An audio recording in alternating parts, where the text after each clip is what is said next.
In this video, I want to touch on a very serious and very important topic, and that is how you can go about developing a client relationship that works for both of you.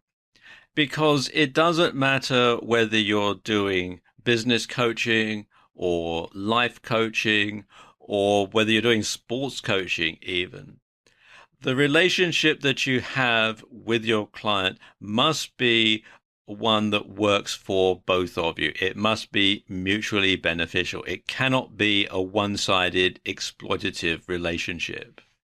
And it's important to establish an effective coach-client relationship right from the very beginning. Right at the start, you have to get this up front. Because you see, many clients are going to have mixed feelings about hiring a coach. When you're coaching them, you're holding a mirror up to them, metaphorically, and they might not like what they see. And some may feel that you're going to be critical or judgmental. Now, that's something that you should never ever be, but unfortunately, that is how some clients are going to feel when they engage you for the first time, especially if it's their first experience of having a coach. So your first priority should be to put them at ease. You should explain the process, and that you should tell them that your job is to empower them so that they can achieve their aims and dreams that they have for their life or for their business. And you should reassure them that you're not going to be critical and you're not going to be judgmental. You're going to take them as they are. And sometimes you have to really get inside your client's head and figure out what they really want. Because sometimes clients' objectives are confused. Sometimes they don't have a clear objective in mind. Sometimes it's something vague like, I want to be successful. Well, how? In what? Do you want to be a successful business person? You want to be a successful husband or wife or father? Do you want to be a successful entrepreneur? Do you want to have, do you want to be a successful Formula One motor racing driver? You have to have something specific to be successful in. So they have to be very specific. And of course, some people don't like that. They just say, well, I want to be successful. Well, define success. Well, like my next door neighbor is. Well, how's he successful? Well, I don't know. So you do have to sometimes take the client by the hand and find out what he or she really wants. So defining what the client's objective is and how you can help them to achieve it should be your first job in establishing a coach-client relationship. And you also need to manage their expectations. You can't just simply wave a magic wand and solve all their problems, but that might be what they expect you to do. So you do have to perhaps sometimes make the client aware that you're not a miracle worker, you are just a coach. And if during your initial conversation it becomes clear that the client's expectations are unreasonable or that you're not going to be able to help them, then you need to walk away.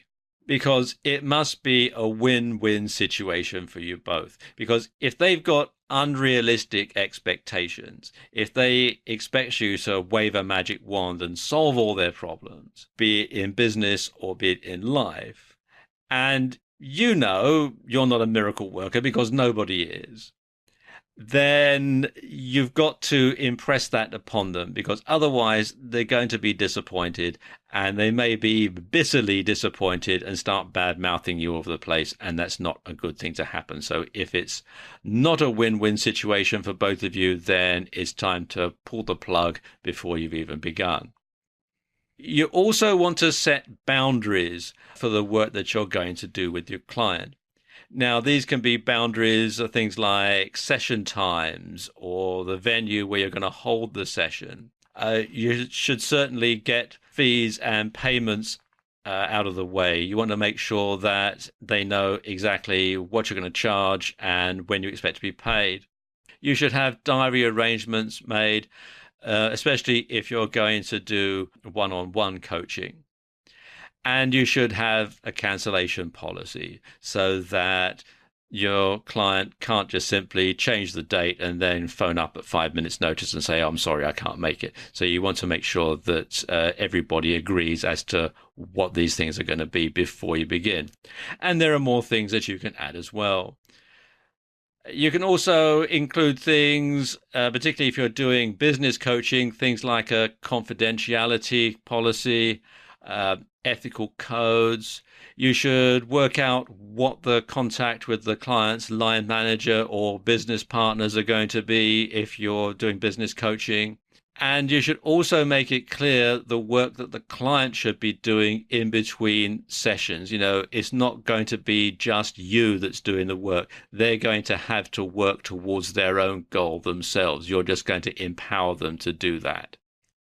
And you need to make sure that all of the parties that are involved are aware of what everyone is expected to do and what they are not expected to do. And that's very important. And you need to have a clear memorandum of understanding. So it's all written down so that everybody knows exactly where they stand. And getting everything straight at the beginning is going to avoid having any misunderstandings later on. You should also build a personal rapport with your client. Your client needs to be able to trust you and believe in you. But don't be surprised if you're subjected to a covert testing process, especially in your early sessions. That, after all, if someone is hiring you who's never had a coach before or has perhaps had a bad experience with a coach, they're going to want to satisfy themselves that you're up to the job. So don't be surprised if they're they're covertly testing you a little bit as you go on. So you want to counter that by over-delivering on your promises. So you should promise less, but deliver more, so that you exceed their expectations and provide real value for money. Another thing you have to ask yourself is this going to be right for both of you? Now, you don't have to be friends with the client, but you do have to respect each other. And you need to deal with any differences promptly and directly. And this is particularly important when you're working with a team in a business. And in that context, you want to be aware of the pocket veto that perhaps some team members might wish to use. Now, a pocket veto is where someone says yes when you ask them to do something, they agree to do something, and then after they've gone away, they say, forget it, I'm not going to do it, or they just simply don't bother to do it. And so they've effectively vetoed what you've agreed with without there being any debate or any discussion. So you do need to be aware of that.